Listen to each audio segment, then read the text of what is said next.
श्रवण आणि कीर्तनाने भगवंताच्या मंत्राचं श्रवण केलं पाहिजे रोज.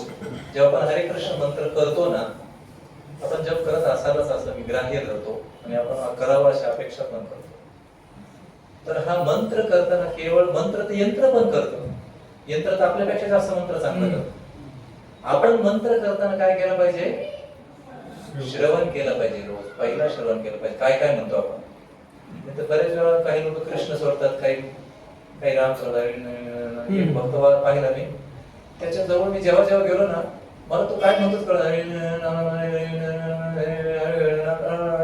असं नाही. म्हणजे शास्त्रात सांगितलंय हरे कृष्ण, एकदा कानाने ऐकलं पाहिजे. हरे कृष्ण कृष्ण कृष्ण हरे हरे, हरे राम राम राम हरे हरे. ही श्रवणाची पहिली पायरी.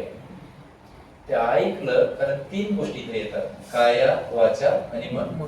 जप माळ धरतो ती काया आहे, वाचाने म्हणतो आणि मनाने काय केलं पाहिजे? श्रवण केलं पाहिजे. श्रवण आणि कीर्तन केलं पाहिजे. आपण इथे येतो कीर्तनाचा लाभ घेतो, हरे कृष्ण सुरुवातीला म्हणतो, शेवट म्हणतो, हे कीर्तन केलं पाहिजे.